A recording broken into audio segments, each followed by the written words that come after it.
महापालिकेत एखादी सत्ता आली, काय सांगाल?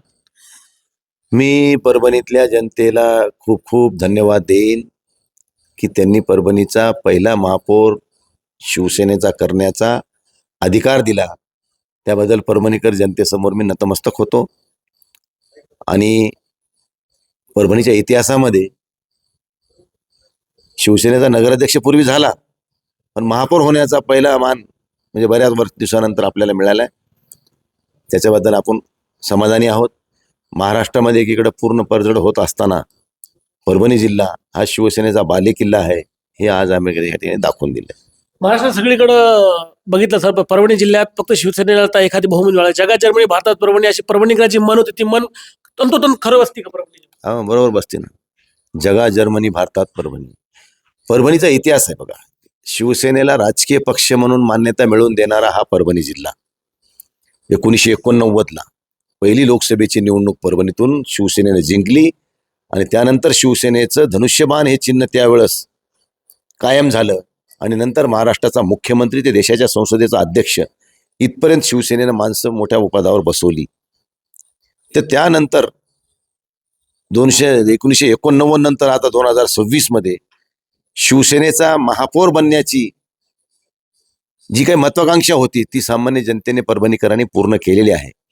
आणि मला असं वाटतंय की जसा 1989ला शिवसेनेला राजकीय पक्ष म्हणून मान्यता मिळाल्यानंतर जो झंझावात अख्ख्या महाराष्ट्रात घुमला आणि शिवसेनेनं पूर्ण रान महाराष्ट्रात पेटवून मुख्यमंत्री पद गाठलं, त्याच धर्तीवर आज महाराष्ट्रामध्ये होत असलेली पडझड पाहता परभणी पॅटर्न अख्ख्या महाराष्ट्रात राबवावा आणि त्या ठिकाणी भारतीय जनता पार्टीला चारी मुंड्या चित करून परभणी पॅटर्न ह्या महाराष्ट्रामध्ये यशस्वी व्हावा अशा स्वरूपाची बांधणी महाराष्ट्रातल्या प्रत्येक जिल्ह्यातल्या नागरिकांनी, शिवसेनेच्या संघटनात्मक कार्यकर्त्यांनी घ्यावी असं मला या ठिकाणी या निमित्तानं म्हणायचं. तुम्ही तुमच्या राजकीय जीवनामध्ये तुम्ही ज्या प्रकारे परभणी महापालिकेत निवडणूक झाली, अशी निवडणूक ह्या निवडणुकीत मागच्या निवडणूक किती फरक होता? ह्या परभणी महापालिकेची आजची निवडणूक झाली, तुम्हाला काय वाटतं?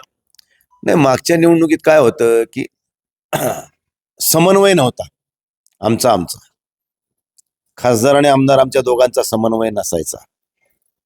आमच्या हेवे दाव्यामध्ये कार्यकर्त्यांचं मोठ्या प्रमाणात नुकसान व्हायचं. कार्यकर्ता उभं टाकायचा आशेनं. अशा वेळी एखाद्या वार्डामध्ये एखादा कार्यकर्ता चांगला माझ्या विचाराचा असायचा, त्या ठिकाणी आमदार तिकीट दुसऱ्याला द्यायचे.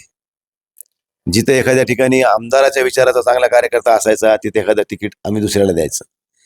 आणि मग निवडून येणाऱ्याला न देता आम्ही आमच्या समर्थकाला द्यायचो आणि तिथे पडून घ्यायचं. आम्ही चर्चा होती पाडापडी सतत आमदार खाते माणसं पाडायचं, ते बरोबर होतं का? ती त्यावेळेस कार्यकर्त्यामध्ये स्पर्धा लागत होती आणि आम्ही आमचा जवळचा संबंध हितसंबंधी म्हणून आम्ही त्याला पुढे करायचो. पण आम्ही ह्यावेळेस असं ठरवलं दोघांनी की बाबा आपण ह्या ठिकाणी भांडत बसायचं नाही. निवडणुका कार्यकर्त्याच्या आहेत आणि कार्यकर्त्याला निवडून आणण्यासाठी आपण सगळेजण प्रयत्न करू. जे काय आपल्या आपसात काही गैरसमज असतील किंवा काही वादही असतील ते आपल्या आपल्या निवडणुकीमध्ये आपण एक दुसऱ्याची जिरवायचं काम करू. आता कार्यकर्त्याची जिरवायचं काम आपण करायचं नाही, कार्यकर्त्याला निवडून आणायचं काम करायचं. आणि त्या उद्देशानं आम्ही सगळेजण ह्या ठिकाणी ह्या निवडणुकीत उतरलो.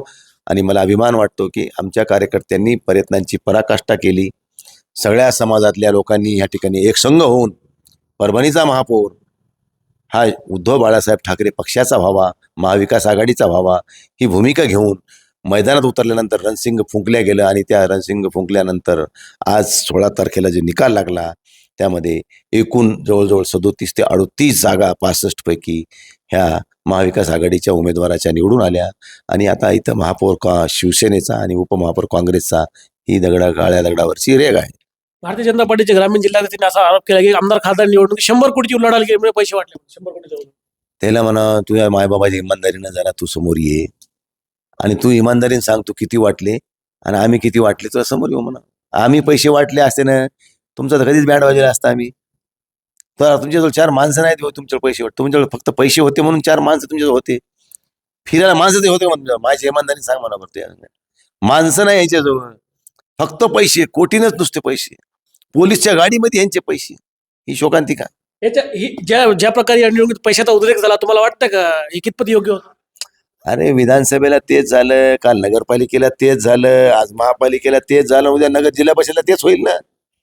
पण परभणीतला नागरिक हा पैशासमोर भुरळला नाही. काही लोकांनी पैसे घेतले यांचे, पण मतदान मशालीलाच केलं. भुमरेड्डी एवढा पराटकर खासदाराकडे 3,000 कोटीची प्रॉपर्टी. त्याला म्हणा माझी नावी नावी बेनामी नामी जे बी काय असेल ते सगळं तू घे, तू मला किती देते एवढं सांग म्हणा. 3,000 कोटीचे असेल तर तू सगळे घेऊन टाक म्हणा माझी, तू मला 100 दे म्हणा, माझे सगळे घेऊन टाक म्हणा. त्याचे आहे ना, हो 100 कोटी रुपये तू मला आणून दे, मी माझ्या लेकरा बाळा बायका सहित सगळ्या सहित तुला आम्ही सगळे शब्दा खाऊन सगळे तुला आम्ही तुमचं जे बी काय आहे नावानं असू दे निनावी असू दे तुला देऊन टाकतो. तू 100 दे आम्हाला, 3,000 लय लांब झाले, 100 दे, सगळं दिलं तुला म्हणा आम्ही. खोट्या आरोप राहील तुमच्याकडे. अरे तू ज्याची टिमकी वाजवितो ना त्याजवळ किती सांग ना म्हणा. अरे परभणीमध्ये एक भारतीय जनता पार्टीच्या संलग्न संघटनेचा जिल्हाध्यक्ष कैलासवासी ॲडव्होकेट बंकटलाल मुंदळा, जेलच्या पाठीमागे ह्यांची 2 एकर जागा, त्यांच्या जागेचे खोटे कागदपत्र तयार करून त्यांच्या जागेवर भारतीय जनता पार्टीचं कार्यकर्ते तुझ्या नेत्यानं थाटलं यार म्हणा. तू आम्हाला नको सांगू ना, मी जर तोंड उघडलं ना तर लपायलाही जागा पुरायची नाही म्हणा. कशाला बोलतो फुकटच.